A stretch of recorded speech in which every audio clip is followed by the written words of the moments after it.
What if I told you a fight over territory in the South China Sea could start a war between the US and China? This tense situation has both countries on edge, with big global effects. In this video, we'll look at the history of these troubles, recent clashes, and why this area is so important. Stay tuned to find out why this conflict matters and what it could mean for the future of the world. While most people focus on the Taiwan Strait as the likely spot for a US-China conflict, the real spark could come from somewhere else, a Chinese military expert has warned. Zhu Bo, a former senior colonel in China's People's Liberation Army (PLA), and now a senior fellow at Tsinghua University's Center for International Security and Strategy, believes the South China Sea is a more profitable flashpoint. He explains that rising incidents of close encounters between military forces at sea and in the air make an accident or miscalculation more likely.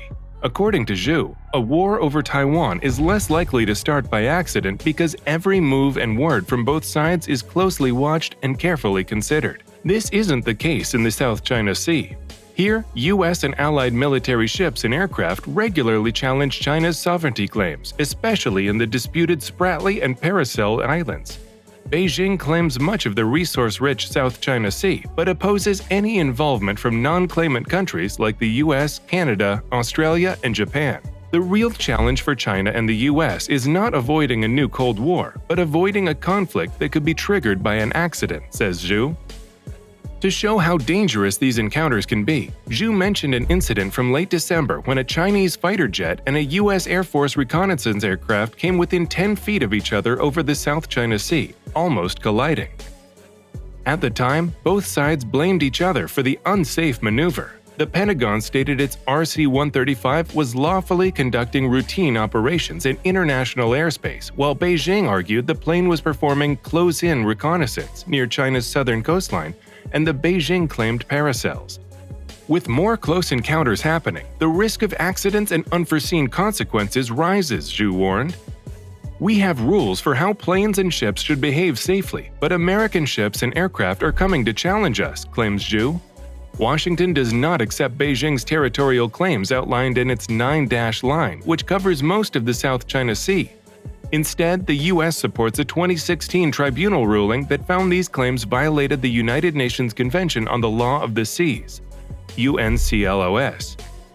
Even though the U.S. itself hasn't ratified UNCLOS, the Pentagon insists on continuing its operations in these disputed areas. They aim to prevent what they see as unlawful and broad maritime claims that could threaten freedom of navigation and overflight. However, China's encounters in the region aren't just with US and allied military forces. In late April, there were multiple reports of near collisions between Philippine and Chinese government vessels, including one involving a Chinese naval ship near the disputed Spratly Islands. Earlier, in March and February, China Coast Guard vessels were also involved in close encounters with Vietnamese patrol boats. These incidents underscore the tense maritime situation in the South China Sea, where differing territorial claims and increasing military activities heighten the risk of unintended clashes. The potential consequences of these incidents have led Singapore's Defense Minister, Ng Eng Hen, to urge regional leaders to reaffirm their commitment to a rules-based order for managing interactions in maritime areas. Just last week, he emphasized the need for China and the Association of Southeast Asian Nations to finalize a substantive code of conduct based on UNCLOS, a process ongoing for 2 decades. We mustn't be complacent because accidents or incidents can happen, and in today's tense and contested environment, any such incident could provoke much stronger and prolonged reactions, Ng emphasized. He stressed the necessity for countries to enhance cooperation and coordination not only among their militaries, but also among coast guards and similar agencies to prevent such accidents from occurring. As tensions between China and the United States escalate, the likelihood of accidents in the South China Sea has increased, according to Zhu. Unlike the situation around Taiwan, where Beijing has declared its intent to reunify the island with the mainland, possibly by force if necessary, the focus shifts to the waters of the South China Sea. Here, ongoing military maneuvers and differing territorial claims heighten the risk of unintended clashes. Despite China's efforts to modernize its military, aiming to achieve a world-class status by 2049, many experts, including Zhu, believe that Beijing still hopes for a peaceful reunification with Taiwan. However, in the South China Sea, tensions remain high. Recently, in February, Manila agreed to allow U.S. forces to access 4 additional military sites in the Philippines, adding to the 5 already established.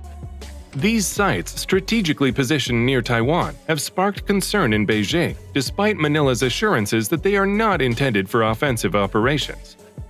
The strategic significance of these locations, coupled with ongoing military activities and overlapping territorial claims, underscores the volatile situation in the region. The actions of both the U.S. and China in this maritime domain continue to influence the regional dynamics, with the potential for incidents that could escalate tensions further. Zhu warned that if the Philippines were to host American bases during a conflict involving Taiwan and mainland China, the situation would become significantly more serious.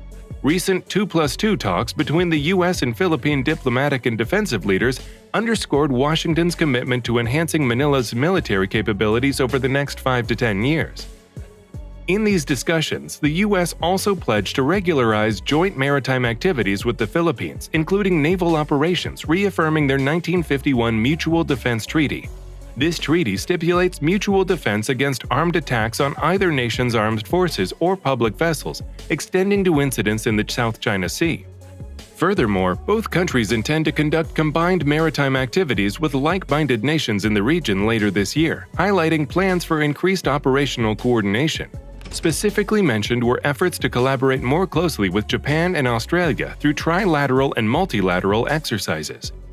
Japan, which has been strengthening defense and security ties with the Philippines, is contemplating a potential tripartite security agreement involving Washington and Manila. Zhu predicts Beijing will criticize this move, viewing it as Tokyo's attempt to insert itself into the South China Sea's disputes. These developments indicate a deepening of military cooperation and strategic alignment among the U.S., Philippines, Japan, and Australia in response to regional security challenges, particularly those posed by China's assertiveness in the South China Sea.